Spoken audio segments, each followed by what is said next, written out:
Hey guys. Okay.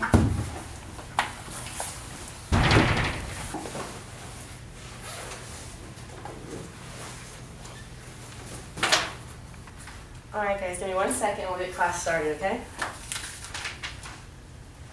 Hi class, today we'll be discussing how to brainstorm for fiction writing. We're discussing how to create the outline. Yes, Mariah?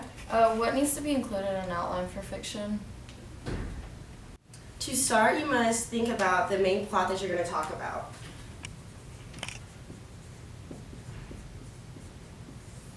So after you have your main plot, you want to discuss the details and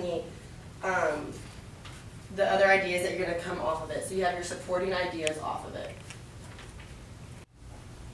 Michaela? What if you're stuck between two plots and can't decide which would be more effective? That's actually a very good question. So if you have two ideas that you want to choose from, according to Julia Nanger off of coshschedule.com, you should use a measurable brainstorming technique, which is also known as having pros and cons for your ideas. So you can start by setting it up and separating them with your idea 1 right here and your idea 2, and then you want to create columns for the pros and cons of each. The pros and cons of each will help you determine which one you have the best information for. So after that, you can find your main plot and you can move on to developing the characters and how you're going to introduce them with a captivating form or way. I read on the 8 Rules for Writing Fiction by Teddy Wayne on NewYorker.com that we need to add 3-dimensional characteristics about our characters, and you also need to avoid making them cliche. For example, like when you're developing the characteristics and stuff, you need to include emotions and like very descriptive details about your character. Yes, that is a very good point. You do want to have very descriptive details and emotions when it comes to writing about your characters. This allows the audience to be more intertwined with the story and understand what's going on. You want to make sure that your plots and characters are fit for the audience that's reading it. For example, you wouldn't write a detailed fiction love story for an audience of middle school aged children like 50 Shades of Grey, which is one that's been very popular lately and everybody knows about it, but is certainly not suitable for a 12-year-old to be seeing or reading. Yes, Mariah? Okay, so if I wanted to write about a zombie apocalypse, how would I gear that toward like college freshmen rather than a younger age that the zombie fictions are usually like directed towards? Great question, Mariah. To make a zombie fiction for young adults rather than just the audience it's naturally geared towards, you want to make sure it is very detail-oriented, like I said. Make sure you're very descriptive when it comes to your characters and the emotions they're feeling. And you want to make sure it has not just the typical zombies are taking over the world storyline, but something that's captivating with a high point, a low point, and makes you want more and want to know what's happening. Yes, Michaela? So are there any other tips you can give us? Yes, I do have more tips. On that sheet of paper I passed out at the beginning of class, which we will go over shortly, it lists off websites and other points that I have made about fiction writing and the process you need to go through.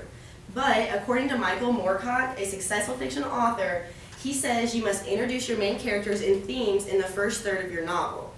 And then in your second third, you have to develop the themes and the characters to make them deeper and more complex. And then while you're resolving your themes in the final third, Rose Tryman says that when you're planning for fiction writing, you don't plan the ending, rather than you earn it by everything that you put before it. Do you have any more questions? I actually have another question. Yes, Mariah? Okay, so I have my 2 ideas, which one is like an outbreak of like the zombie thing, and then you have like the takeover, and then so I said for pros that it's like simple, easy to write. There's several films about it, but cons, it's not like really directed towards my audience, and there's a lot of stories like this already. And then my idea 2 was an outbreak and then like a quarantine and finding a cure. And for my pros, it was like fit for the audience, it's realistic. And cons, I don't know if there's like not a whole lot of knowledge on how to quarantine for a zombie apocalypse because it's never happened. But so I did the pros and cons, but I'm not sure like where to go on from this. Okay, what idea were you choosing? Idea 2, because it's like you said, make sure it's geared towards your audience, and that one would be more geared towards college level students. Well, good job listening and writing your pros and cons out for the ideas like I spoke about. Next, I would suggest that you focus on what events you want to happen and the characters that you're going to be creating in your story. I do agree that it is more for the audience, so that's a really good point you have. But don't forget that you need to be very descriptive and to continuously gear your writing towards that audience throughout the entire storyline. But you have a very good start here, and I suggest you just keep going because it's very strong. All right, thank you. Thanks. All right, class, if there aren't any more questions, it looks like I ran out of time today. So the sheet of paper, please bring it with you next class. We will go over it. You're more than welcome to research the things I gave you on your own, but I will be going over everything on that sheet of paper next class. Have a good night.